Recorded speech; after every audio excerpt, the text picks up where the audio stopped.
Good evening, defenders, and welcome to another edition of One More Sleep. Hopefully, not the final one of the season. Now, as many of you know, my name is Christian Filament, also known as Philly. And joining me is Mr. J.R. Liebert, also known as the Scarf. Now, for those unaware, I hail from a little town in New York called Queens. Forest Hills, Queens, to be exact. A nice little community that has produced many talented people, such as the Ramones, Hank Azaria, Donna Karen, and Simon and Garfunkel. Ah, yes, Simon and Garfunkel. Does that band ring a bell by chance, Scarf? It does. Perhaps a song called The Sound of Silence, maybe? Yeah, a great cover by Disturbed just recently. Excellent. Okay, now, humor me. Hang on a second. I had a few minutes before we got started on this pod. A few minutes. I can't help but stress a few minutes. I like to have fun when I can.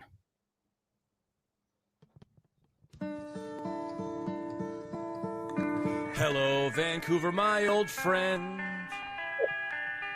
We get to play football once again.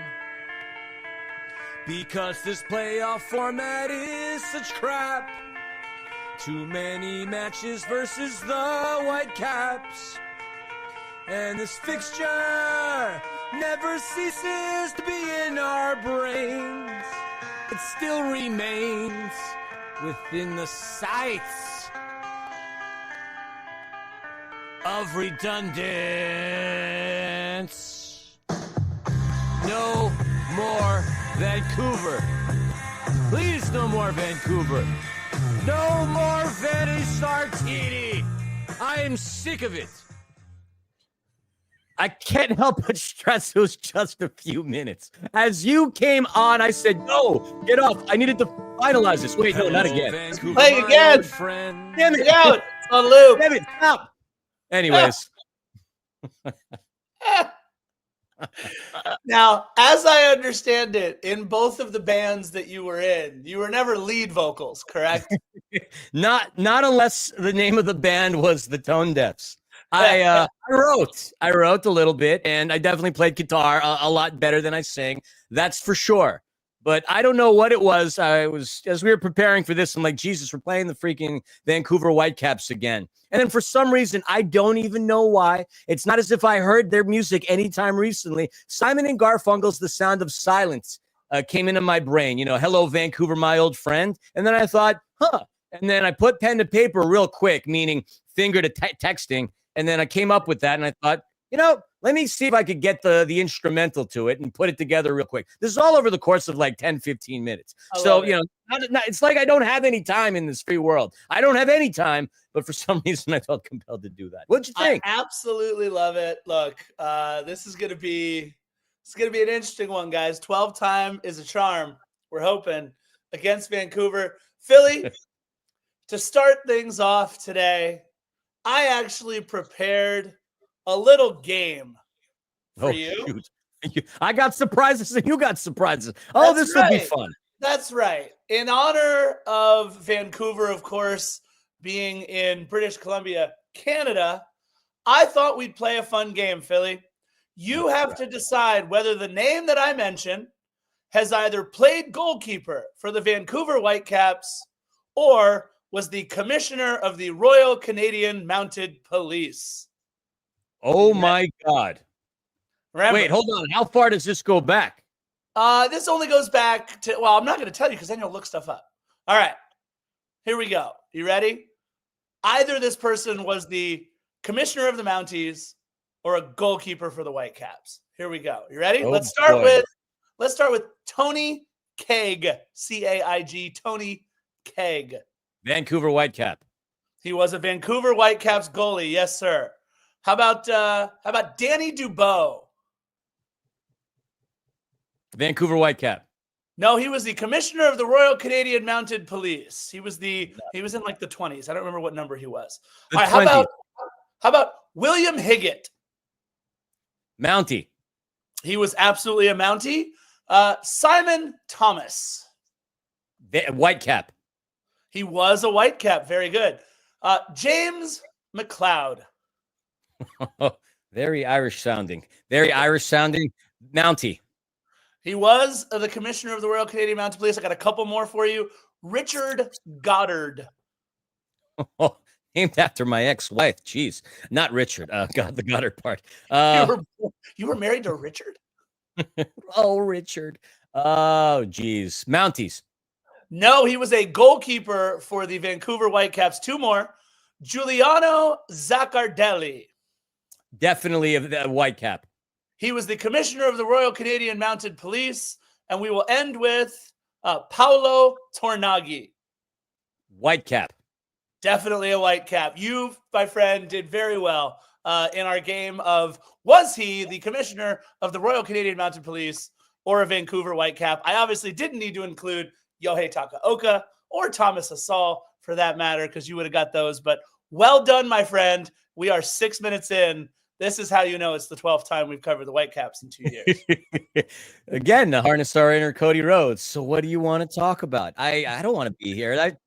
You clearly had the two people that are the busiest that I know of. You never having time to even respond to texts. Me never being home anymore because I'm always running around to the IE. And somehow I managed to spoof a Simon and Garfunkel song. And you managed to look up Mounties and old school Vancouver Whitecap goalkeepers. This is already the best one more sleep of the season.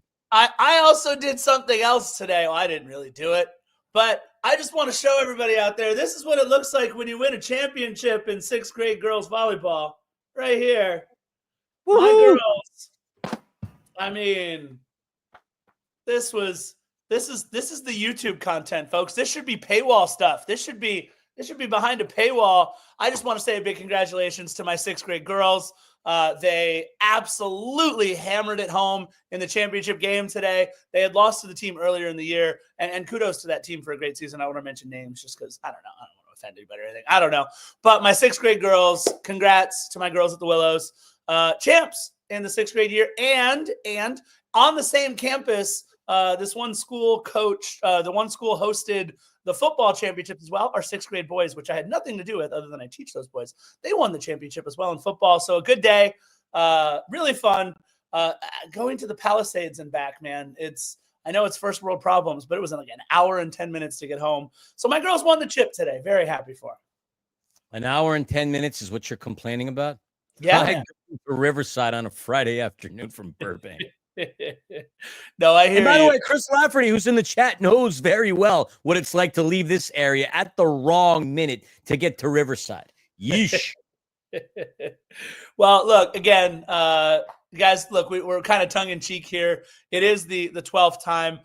We do have, obviously, at Philly, I don't think this player is going to be in the 18 anytime soon, but it looked like, according to the pictures, Lorenzo Della Valle might be healthy enough to not only be training, but he said on his shirt, Lore is back. That's kind of cool.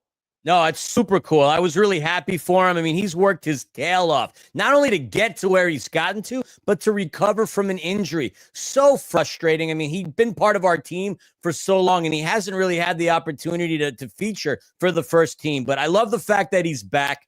Good stuff. Lorenzo, I definitely know you're a big fan of the pod. You follow us. You've been in the chats. I appreciate you. Good luck to you. Can't wait to cheer you on, brother. Yeah, and look, a tall Italian center back. Look, you don't need to get me any happier than those words right there. But also, Giorgio kind of took him under his wing while he was here, from what we understood, which is even really before cool. that, because he played at Juve during the same time that Giorgio was there in his final years. Yeah. No, I mean, imagine if we get a young Giorgio Chiellini-esque type player. I mean, look, those are some massive, very fancy Italian shoes to fill. But I mean, that could be, if we get a kid like Lorenzo at the beginning of his career and he's able to do some things like Giorgio did, visions of Sugar Plums dancing in my head now. That's pretty cool. We're just happy that he is healthy enough to be back and training with the club. Don't worry. On our episode recap, on the game match recap, we'll talk about the Marcelo rumors too, but we're definitely not talking about that today on this one. That being said, we should probably at some point get to Vancouver and Philly. All the talk after the match, obviously, was at least we outscored them. We did. Yeah, I mean, again, at least it's the home and home didn't factor in. right? It was an ugly game, but I'm going to be honest. Normally, I feel pretty comfortable and pretty confident against a team like Vancouver. I don't feel that confident going into tomorrow. And I'm not trying to, wish anything ill or anything of that nature, but Vancouver looked tough and we looked hopeless within the first 45 minutes of the match. We can't play 45 minutes worth of football and expect to beat this team, even if it is at BMO. We had 3 shots in the first half. We would finish off with 15 and I think 5. But we have to be able to bring that for the full 90 minutes. This is do or die. Everybody needs to show up. Denny needs to play 2 halves. Effing Giroux needs to have more than 22 touches. This has to be a total team effort because this Vancouver team's pissed off. Pissed off because they constantly lose to us with the exception of the last game. And oh, by the way, if and when we do get by this team, we're going to play against another team that is pissed off, that hasn't beaten us in a long time. Hot take. Dare I say, I wish the Galaxy didn't lose the game against Houston because I think we would have had a really fun time, probably scoring 9 goals against Colorado like they did. And now, instead of facing RSL, they get to face Minnesota United. I would rather have the Loons than a pissed off Vancouver, the Loons and Colorado, as opposed to a pissed off Vancouver and a pissed off Seattle. If we make our way to the finals, we've definitely earned it. And if Atlanta can pull the miracle off and beat Miami, the shot at hosting the final, oh my God. I'll tell you this, I don't care who it is.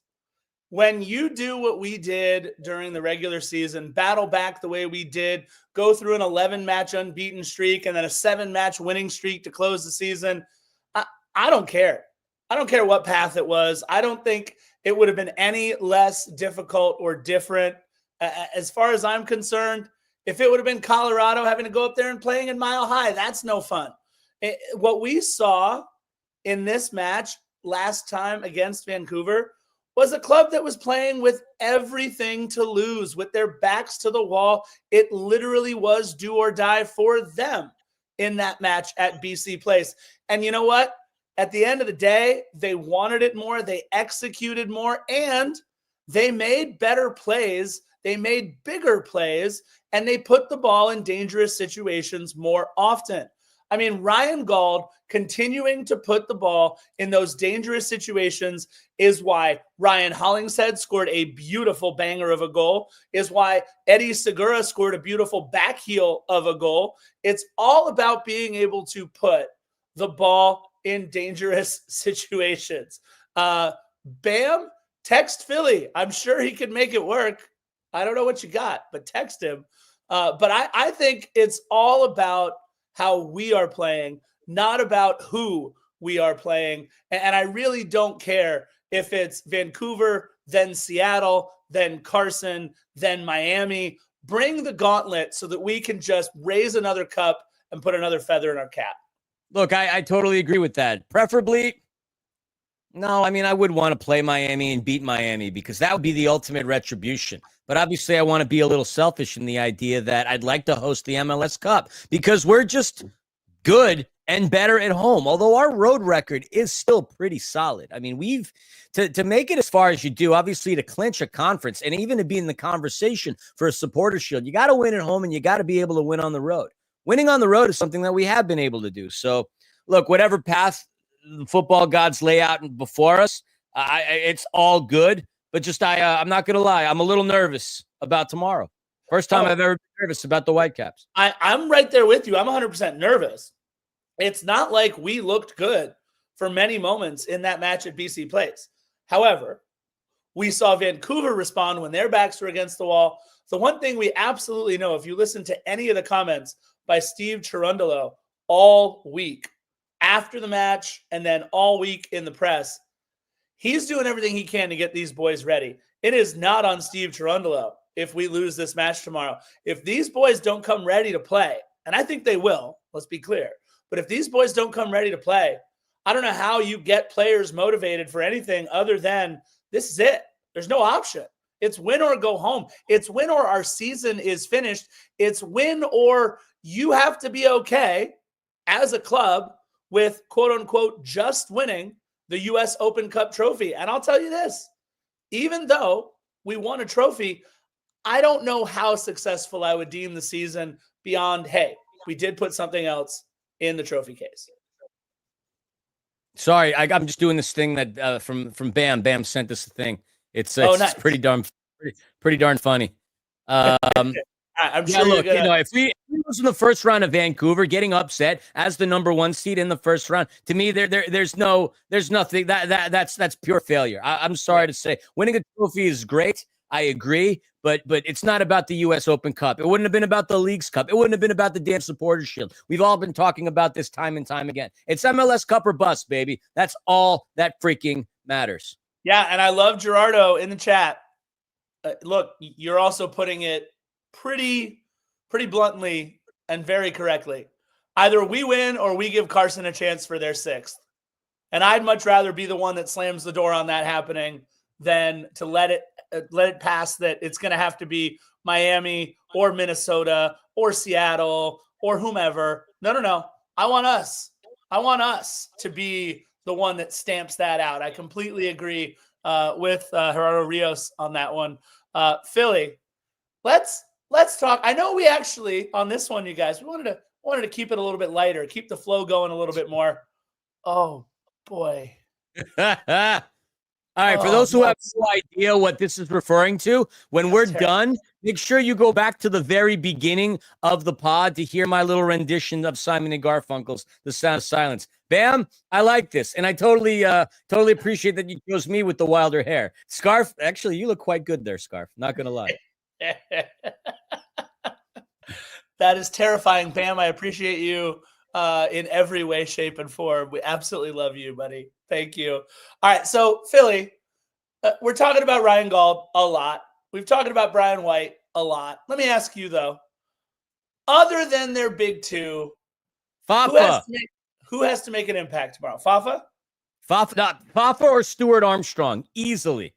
I like it. I was definitely going to go with Stuart. Stuart Armstrong has been my player to watch over these last couple of matches, but I'm going to pick another name out just because. I'm going to leave that there. I'm going to leave that up for a little bit, apparently. I'm going to pick another name out just because I was watching this player play last match, and I just haven't seen anything from them. And this is a player who played in the Turkish Super League with Galatasaray, and I think maybe Trabzonspor as well. A player who I really thought would be a lot better upon his return coming back to Major League Soccer, having come through the U23s and Whitecaps 2 and Whitecaps very early on in his career, and now he's back. Sam Adekugbe, I really think that this is going to be one of those show up and show out matches for him, or a match where, unfortunately, like the last couple, we've kind of taken him off the score sheet. He's a player that I expected a little bit more out of, but I'm going to go. I love Stuart Armstrong. Obviously, Fafa Pikal is having a renaissance season for himself, and I think Sam Adekugbe is another one there. Lafferty talking about in the chat, Tristan Blackman. This is knock on something. Here we go. Knock on wood.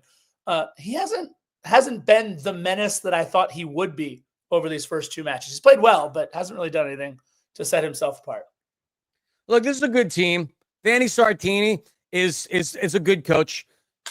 One of the best Vancouver Whitecaps teams we've seen, period, since our inception into this club. Honestly, probably one of the best Vancouver Whitecap teams we've seen in a while. They've done things that they haven't done in a while. They won their first playoff game since 2017, and it's been relatively dark over at BC Place over there in the northwest of Canada. A beautiful city, might I add. Scarf, you would know because your crazy ass drove all the way there from your neck of the woods. I still think that's the wildest thing ever. And I would have expected you to be at BC Place just this past weekend. And I would have preferred if you would have come back with a whole jug thing of K-Cups for Tim Hortons. Tim Hortons, man. If there's anything I love about Canada, it's Tim flipping Hortons. My favorite Canadian thing, period. Along with Bryan Adams, of course. Now, Ryan Gauld and Brian White, without a doubt, 2 of the best players that we've seen ever in Major League Soccer. You want to talk about Tristan Blackman being an agitator? Those guys are agitators because they didn't even have to score goals to be effective. But the chemistry that they have, even trying to link up with each other, is amazing. I mean, if you look at the own goals that were scored, even the last one, you had one of the two breaking past Aaron Long, trying to connect with the other, and then it just unfortunately off of Eddie Segura's foot. Ryan Gold getting an opportunity. He was trying to find Veselinovic in the box. Still trying to make a play. It comes off of Ryan Hollingshead. But then right place at the right time. Gold was there to gash it right through the net. The guy's good. Really stinking good. And Fanny Sartini, the most memeable coach in the history of Major League Soccer. Maybe soon to be Bruce Arena now that he took over for San Jose. Bruce is back, man. Hey, by the way, Jim Curtin out in Philadelphia. That's wild. That's a shocker. I mean, you could argue that Gareth Bale cost Jim Curtin his job because they never got off the mat after that loss. I mean, that's interesting.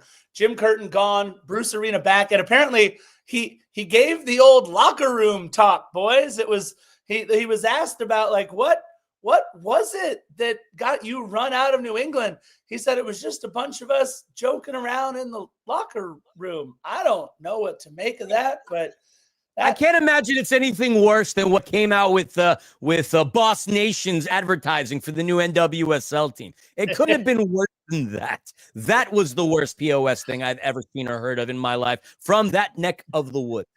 Boss Nation. It was that whole rollout was pretty rough. We got balls. Philly. That's something Scarf and I would have come up with in 6th grade, tongue-in-cheek laughing in the back of class while shooting spitballs at each other. All right, let's talk real quick about a key to the match. Look, I've got one, and it's going to be the same one I said last time because I thought it's exactly what happened with Eddie Segura and Ryan Hollingshead's own goals, and I think we're going to see plenty more of it from Ryan Gauld. We need to be able to clear the ball. We need to be able to clear the line. We need to be able to get the ball out of our own box, literally just like defending 101. We need to be able to make the easy clearance. And I think we had far too many times in that last match where we either didn't make the easy clearance or tried to make the more difficult clearance, and it put us in a little bit of a bind. So I really do think, Philly, that we've got to just make the easy clearance and live to fight another day. I mean, that's fair. Live to fight another day is definitely a good sign here. But look, I'm not going to swear. I had a whole bunch of bleepity bleeps that I wanted to say on this pod, but I'll try to keep it clean. Just do your effing job. Do your effing job. Be the LAFC that we know y'all can be. Everybody can just stick to their game plan and do what they were meant to do. Do it. Some of us were put on this earth to teach math in Latin, Scarf. Some of us were put on this earth to still figure out in their 40s what they're going to do with the rest of their lives. Me. Some of us were put on this earth to score goals, and I'm talking to you, Olivier Giroud. You came here not for retirement, not as a vacation. We know you don't golf like Gareth Bale does. Do your job and create more space, opportunities, and chances. It's not about our forwards, our midfield, our wings to get you the ball. You get it outside of the 18, inside of the 18. You make it happen. You have been put on this earth to do two things: look good and score goals. So far, you're only executing successfully on one of the two. In Los Angeles, you may be good for football, but you haven't been good for LAFC, and I want to see that happen. We need to see that happen. 22 touches and 2 shots doesn't cut it, which is what your stats were last game. Olivier, do your job. We're counting on you. Couldn't agree more. I think this is going to be a nail-biter, and I think we come out of this the victor, but I think it's going to be 2-1, and it is not going to be comfortable in any way, shape, or form. 2-1. Philly, what you got? 3-0. We reverse it and run it back on them the other way, but we score all 3 goals. Okay, I like it. So we will have scored 5 goals in the last 2 games and gotten 1 win from it. I like it. Philly, is there a dark horse player to score for you in this one? For LAFC? Yeah. You give me yours, and I just need a second. Yeah. I got Lewis O'Brien scores. Lewis O'Brien scores the goal. No assist. Lewis O'Brien scores. All right, you ready? Uh, Your boy, Olivier Giroud. He's putting one in the back of the net. that wouldn't be what I would consider a dark horse. The way he's playing Really? is short. But that's not a dark horse. That's an expectation. Anytime he laces up his boots and gets on the pitch. All right, then I still think I'm picking my boy. You call him my favorite player on the club. Edward Atuesta from outside All right, the that's box. a dark horse. I like that. Edward Atuesta, who, by the way, will either play very well and maybe score a goal for us or won't even see a minute in the match, by the way. It's incredible to think. Yeah. It's incredible to think that if something happens and we are no longer playing this season, he's probably just going to be sent right back to Palmeiras. Like, that's it. Like, it's just a loan. We don't own his rights, so he's probably just going right back. Yeah, yeah. Can I address like one thing that kind of ticked me off the other day? Oh boy, Chris Lafferty wrote it. That Carlos Vela. I'm not looking in the rear view because what Carlos has done for our club solidifies his stature as far as I'm concerned. Right. But the thing that really pissed me off, Scarf, our boys are in Vancouver trying to fight and break through to the next round. He's at the Intuit Dome watching a Clipper game. And I can't say for sure when that photo was taken, but it was posted on the day of the LAFC game. So whether that was done negligibly or whether he was there, I don't like that. You come onto this team, you are the captain, the face of the club.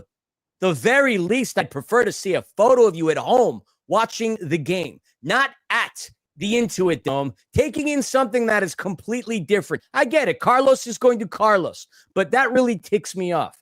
And I'm not counting on this guy to have any impact whatsoever for us, period. The only impact that I think he has is he brings Antoine Griezmann next season. That's it. The Carlos Vela tenure on the pitch is done. He goes to the Intuit Dome while our boys are out on the pitch fighting for a playoff spot. He gets to take in a basketball game.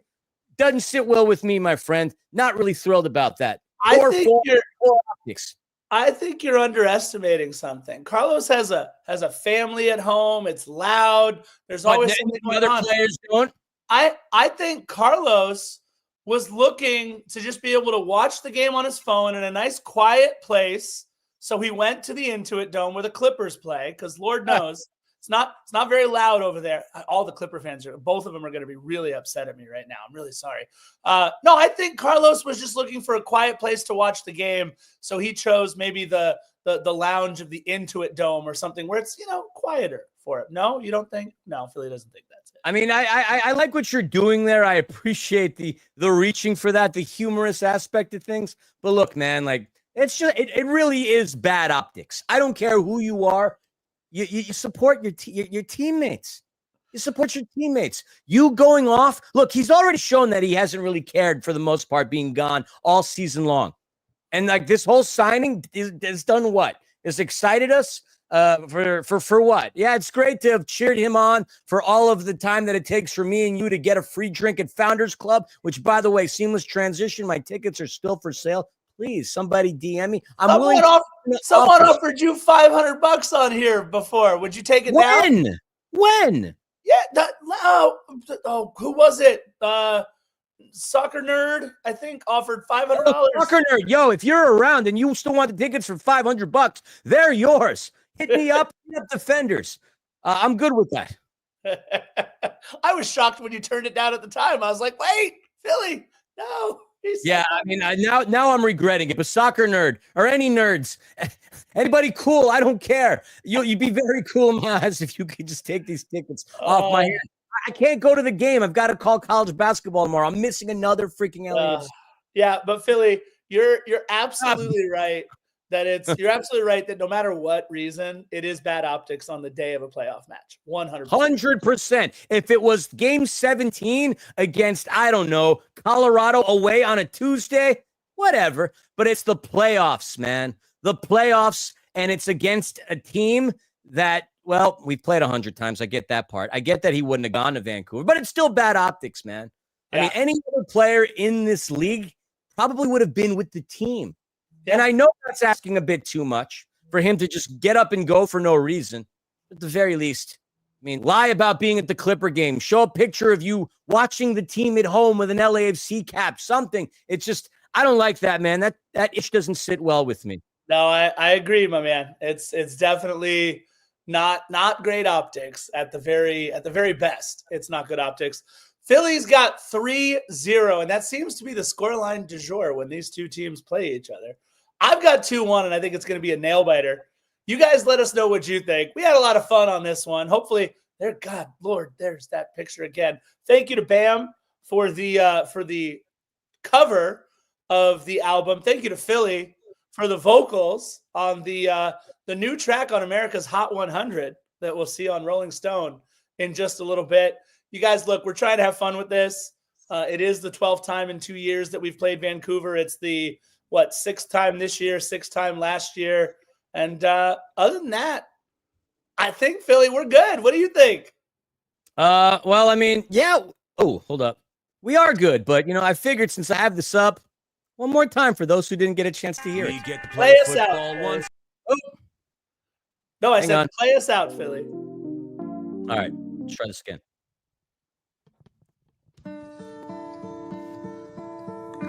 Hello, Vancouver, my old friend. We get to play football once again. Because this playoff format is such crap.